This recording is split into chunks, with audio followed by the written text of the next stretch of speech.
प्रिय विद्यार्थियों, आज हम बीए द्वितीय वर्ष के दूसरे प्रश्न पत्र को पढ़ेंगे और जो है आईजीपी का, इंडियन गवर्नमेंट एंड पॉलिटिक्स का। और भारत में राष्ट्रवाद का उदय इसका पहला चैप्टर है। परीक्षा की दृष्टि से और भारत के इतिहास को समझने के लिए भी ये विषय बहुत ज़्यादा ज़रूरी है। हम जानते हैं कि भारत में राष्ट्रवाद का उदय कब होता है। सन 1857 में एक क्रांति होती है और इस क्रांति में, जिसको भारत की हम स्वतंत्रता संग्राम की बात कहते हैं, इसको ब्रिटिश जो इतिहासकार थे उन्होंने म्यूटिनी की बात करी। उन्होंने कहा ये सैनिक विद्रोह था, लेकिन एक बहुत अधिक संख्या में जो विचारक हैं उनका ये कहना है कि असल में वो एक बहुत बड़ी क्रांति थी और इस क्रांति के माध्यम से भारत के विभिन्न इलाकों के लोगों ने खड़े होकर अंग्रेज़ों के खिलाफ एक लड़ाई लड़ी, शस्त्रों के द्वारा लड़ी। किन्हीं कारणोंवश वो लड़ाई असफल रही, लेकिन वो भारत में स्वतंत्रता की पहली चिंगारी थी। अब शुरुआत अगर करते हैं हम, तो अंग्रेज़ लोगों ने स्वतंत्रता संग्राम के बाद में ईस्ट इंडिया कंपनी को बंद किया। उसके बाद भारत का शासन अंग्रेज़ों के अधीन सीधे तौर पे आ गया और भारत में ये जो राष्ट्रवाद था उसके उदय के कुछ कारणों की हम चर्चा करते हैं कि आखिर ऐसा क्या हुआ कि भारत में ये एक बहुत बड़े पैमाने पर अंग्रेज़ों के खिलाफ एक राष्ट्रवाद की ज्वाला जागी और भारत के लोगों ने कहा कि हमें इस देश से अंग्रेज़ों को हटा के भारत में भारतीयों के द्वारा शासन को शुरू करना चाहिए।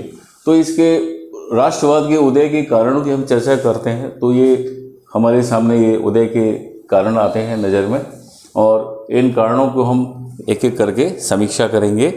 तो पहला कारण जो है वो है 1857 का स्वतंत्रता संग्राम। तो कहाँ से शुरू करूँ? पहले कारण से है 1857 का स्वतंत्रता संग्राम। तो ये 1857 का विद्रोह सैनिक विद्रोह से कहीं अधिक था। ये भारत में इतनी तीव्र गति से फैला कि उसने जन विद्रोह और भारतीय स्वतंत्रता के युद्ध का रूप धारण कर लिया। ये विद्रोह कुछ कारणवश असफल रहा, किंतु ब्रिटेन की अंग्रेजी सरकार ने इसका इतने अमानुषिक तरीके से दमन किया कि जनता का संतोष अंग्रेज़ों के प्रति और ज़्यादा बढ़ गया।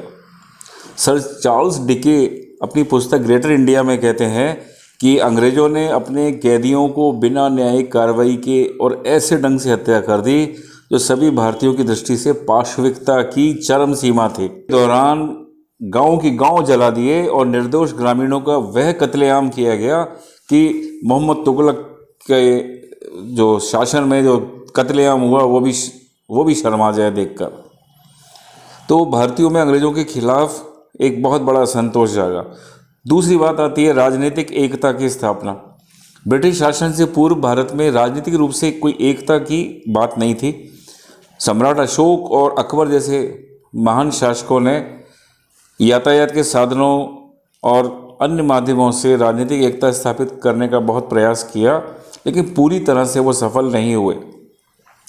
लेकिन अंग्रेज़ों ने भारत में जब पूरे देश में एक शासन स्थापित किया तो भारत एक केंद्रीकृत शासन में आ गया। आवागमन के साधनों ने इसमें बहुत महत्वपूर्ण भूमिका अदा करी और राजनीतिक दृष्टि से भी भारत एक हो गया। पंडित नेहरू कहते हैं कि ब्रिटिश शासन द्वारा स्थापित भारत की राजनीतिक एकता सामान्य अधीनता की एकता थी, लेकिन उससे राष्ट्रीय एकता की भावना को जन्म दिया। अब नेक्स्ट पॉइंट आता है अपना धार्मिक और सामाजिक पुनर्जागरण।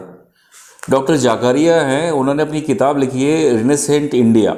उसमें लिखते हैं कि भारत की पुनर्जागृति मुख्यतः आध्यात्मिक थी और राष्ट्रीय आंदोलन का रूप धारण करने से पूर्व इसने अनेक सामाजिक और धार्मिक आंदोलनों का सूत्रपात किया। इस प्रकार कई धार्मिक और सामाजिक सुधार आंदोलन राष्ट्रीयता के विकास में सिद्ध हुए, जैसे ब्रह्म समाज, Arya Samaj, Ramakrishna mission, theosophical society. अब धार्मिक और सामाजिक सुधारों की आप बात करते हैं तो कई विचारक आते हैं, जैसे राजा राममोहन राय, देवेंद्रनाथ सेन, के.सी. सेन, पी.सी. सरकार, ईश्वर चंद्र विद्यासागर, दयानंद सरस्वती, एनी बेसेंट, रामकृष्ण परमहंस और स्वामी विवेकानंद। इन्होंने भारतीयों को भारत की महानता को समझने और उसे पुनः प्राप्त करने के लिए प्रोत्साहित किया। राजा राममोहन राय को आप जानते हैं, उन्हें भारत में पुनर्जागरण का अग्रदूत कहते हैं। उन्होंने सन 1828 में ब्रह्म समाज की स्थापना की। उन्होंने सती प्रथा का अंत, स्त्रियों का उद्धार और अंग्रेजी शिक्षा के प्रचार और सामाजिक और सांस्कृतिक कार्यों के साथ साथ देशवासियों के राजनीतिक अधिकारों की रक्षा के लिए काम किया। अब स्वामी दयानंद की हम बात करते हैं तो उन्होंने एक संदेश दिया, वेदों की ओर लौटो। सन 1875 में बम्बई में उन्होंने आर्य समाज की स्थापना की और धार्मिक राष्ट्रीय नवजागरण का एक आंदोलन शुरू किया और भारत में हिंदू जाति को एक नया जीवन प्रदान किया। उनकी पुस्तक आप जानते हैं, ग्रंथ था सत्यार्थ प्रकाश। उसमें उन्होंने लिखा है, विदेशी शासक कितना भी अच्छा क्यों ना हो, स्वदेशी राज्य चाहे उसमें कितनी भी त्रुटियां क्यों ना हो, अच्छा है स्वदेशी राज्य। फिर हम थियोसॉफिकल सोसाइटी की बात करते हैं, एनी बेसेंट की। उन्होंने भारत में आए और भारत में आकर उन्होंने थियोसॉफिकल सोसाइटी को आगे बढ़ाया। स्वामी विवेकानंद और उनके द्वारा स्थापित रामकृष्ण मिशन ने इस दिशा में बहुत महत्वपूर्ण काम किया। ए.आर. देसाई ने इन समाज सुधार आंदोलनों के बारे में कहा है, ये आंदोलन कम अधिक मात्रा में व्यक्तिगत स्वतंत्रता और सामाजिक समानता के लिए संघर्ष थे और इन सब का लक्ष्य क्या था, राष्ट्रवाद। चौथी बात आती है ऐतिहासिक अनुसंधान की। ऐतिहासिक अनुसंधानों में भारत के राष्ट्रीय आंदोलन के उदय को एक गति प्रदान की। साहित्य, धर्म और संस्कृत के प्रसिद्ध विद्वान sir William Jones, Max Muller, Jacobi, Colebrooke, Roth, A B. Keith, doctor Bhandarkar और हरिप्रसाद शास्त्री, इन्होंने भारतीयों के सम्मुख भारत का राजनीतिक, सामाजिक और सांस्कृतिक इतिहास का एक ऐसा विवरण प्रस्तुत किया जो किसी भी कीमत पर यूरोपियन सभ्यताओं से कमज़ोर नहीं था। मध्य एशिया में काम कर रहे यूरोपियन विद्वानों ने इस तथ्य को प्रकट किया कि भूतकाल में भारत का जो सांस्कृतिक साम्राज्य था वो पामीर, मलाया, इंडोनेशिया और मेकांग की उपजाऊ घाटी तक फैला रहा। मजुमदार के अनुसार ये खोज भारतीयों के अंदर चेतना उत्पन्न करने में असफल नहीं हो सकती थी, जिसके परिणाम स्वरूप उनके अंदर राष्ट्रीयता की भावना आ गई। अब पांचवा पॉइंट हम करते हैं चर्चा, पाश्चात्य शिक्षा। जब भारत में अंग्रेज आए तो उस समय ये विचार किया गया कि भारतीयों को किस माध्यम से शिक्षा दी जाए, तो भारतीयों को पाश्चात्य शिक्षा देने की बात हुई और लॉर्ड मैकाले ने अंग्रेजी भाषा की जब बात करी और भारतीयों को अंग्रेजी माध्यम से शिक्षा देने के पीछे उद्देश्य यही था कि एक उन्हें ऐसे कर्मचारियों की ज़रूरत थी जो एक ऐसे वर्ग का निर्माण करें जो रक्त और वर्ण से तो भारतीय हों किंतु रुचि, विचार, शब्द और बुद्धि से अंग्रेज हो जाएं और वो भारतीय संस्कृति और सभ्यता को छोड़ दें। कुछ सीमा तक तो अंग्रेज इस चीज़ में सफल हुए, लेकिन जब अंग्रेजी माध्यम से पढ़ के शिक्षित भारतीयों ने प्राचीन सभ्यता और संस्कृति पढ़ के उन्होंने देखा कि अंग्रेजी साहित्य स्वतंत्रता की उदात्त भावना से परिपूर्ण है, तो उनके अंदर भी ये फीलिंग आई कि हमें भी देश के लिए कुछ करना चाहिए और राष्ट्रीयता और स्वतंत्रता की बात आई।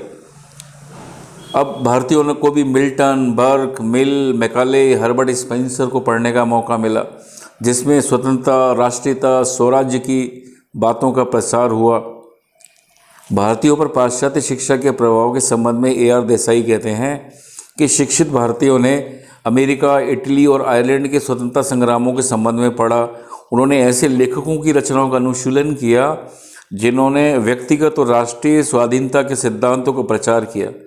तो ये शिक्षित भारतीय भारत के राष्ट्रीय आंदोलन के राजनीतिक और बौद्धिक नेता बन गए, जैसे राजा राममोहन राय, दादा भाई नौरोजी, व्योमकेश चंद्र बनर्जी, फिरोज शाह मेहता, गोपाल कृष्ण गोखले और दीन शाह चाचा भारतीय राष्ट्रीयता के सभी संदेशवाहक अंग्रेजी शिक्षा की देन थे। पाश्चात्य शिक्षा के द्वारा उदयमान भारतीय राष्ट्रवाद को नवजीवन प्रदान किया गया। भारतीयों को राष्ट्रीयता, स्वतंत्रता और प्रजातंत्र के सर्वोत्तम विचारों का ज्ञान प्रदान करने के अतिरिक्त पाश्चात्य शिक्षा ने अंग्रेजी भाषा के रूप में संपूर्ण भारत के व्यक्तियों को पारस्परिक विचार विनिमय का, कम्युनिकेशन लैंग्वेज का साधन प्रदान किया, जिससे भारतवासी एक दूसरे के निकट संपर्क में आए। नेक्स्ट पॉइंट आता है भारतीयों का विदेश गमन। 19वीं सदी में अनेक भारतीय विदेश शिक्षा प्राप्ति तथा अन्य कारणों से विदेश जाने लगे और उन्होंने वहाँ प्रजातांत्रिक सिद्धांतों और संगठन को कार्य करते हुए देखा और स्वतंत्रता, समानता और भ्रातृत्व का पाठ पढ़ा। इन विचारों, सिद्धांतों से वो प्रभावित हुए और उनके अंदर भी ये सपना जागने लगा कि हम भारत में भी प्रजातांत्रिक विचारों और संस्थाओं को मूर्त रूप से लागू करेंगे। गुरमुख निहाल सिंह कहते हैं कि इंग्लैंड में उन्हें स्वतंत्र राजनीतिक संस्थाओं की कार्यविधियों का गहरा ज्ञान प्राप्त हो गया था। वे स्वतंत्रता और स्वाधीनता का मूल्य समझ जाते थे तथा उनके मन में जमी हुई दास्ता की मनोवृत्ति घट जाती थी। तो उन्हें ये भारत में राष्ट्रवाद के उदय के जो कुल 14 पॉइंट बनते हैं उसमें से हमने अभी 6 पॉइंटों को पढ़ा है और ये इस चीज़ को हमें सोचने को मजबूर करते हैं कि भारतीयों के अंदर उस समय देश प्रेम की भावना का प्रसार कैसे हुआ और उसमें जाने अनजाने में अंग्रेजी भाषा का भी प्रचार हुआ। जो अंग्रेजी भाषा भारत को गुलाम बनाने के लिए आई थी मानसिक रूप से, उसी अंग्रेजी भाषा को पढ़ के भारत के लोग राजनीतिक चेतना से भर गए और वो भारत को आज़ाद करने की सोचने लगे। तो आज हम लोग ये पहले 6 पॉइंट को पढ़ते हैं। कल हमारा जो चैप्टर होगा उसमें हम बाकी के जो पॉइंट्स हैं इनको पढ़ेंगे। परीक्षा की दृष्टि से एक बहुत ही महत्वपूर्ण प्रश्न है जो हमें बताता भी है कि हमारे IGP में ये पहला चैप्टर जो है भारत के बारे में लोगों को कितना जागृत करता है। धन्यवाद।